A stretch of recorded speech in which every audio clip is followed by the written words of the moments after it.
My name is Jon Stewart, and I am the director of Rosewater.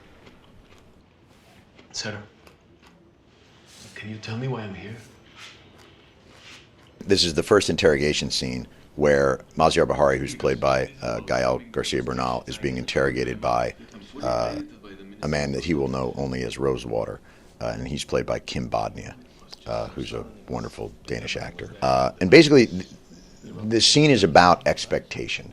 It's about the expectations from both the interrogator's viewpoint and from the prisoner's viewpoint.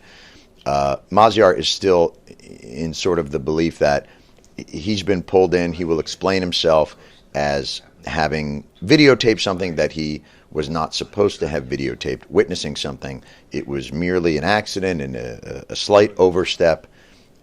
He will apologize. Maybe he'll spend a couple of days in jail. He'll write a pretty decent article about it, and no one will be the wiser.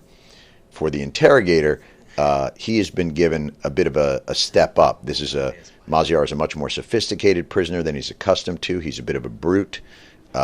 He feels that this is stepping up in weight class. It's a real opportunity for him to advance in the bureaucracy. You know, the thing we forget about these torturers is that, you know, it is an office. And, you know, what we would see as a revolution on the streets and a lot of arrests, he might look at as overtime. That's it. Nothing more. Just it's finished. Yes. As a spy, I'm just trying to figure out why your country is so terrifying. The first thing to know about Iran is that it is not evil. Americans and Iranians have a lot of things in common more than they have differences. What do I have in common? You know, he shows him the evidence that he is a spy based on a ridiculous interview that he gave with The Daily Show, and Maziar treats him with a certain amount of contempt and ridicule in the beginning before he kind of realizes just how serious this situation is, and he is going to be spending the next few months playing chess with a gorilla. And why would a real spy have a TV show?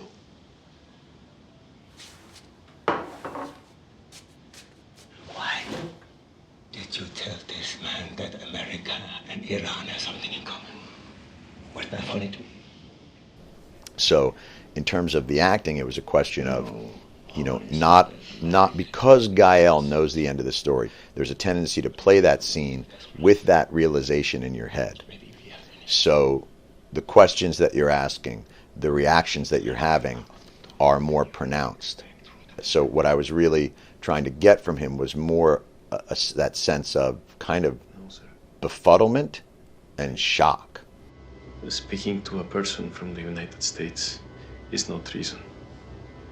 As opposed to Revolutions. resignation or victimhood or any of those kinds of things. So the idea was to have him perform in that scene, but lose all the realization of what was to come. None of the questions that he's asking are really loaded to the interrogator yet because he's unaware of the consequence.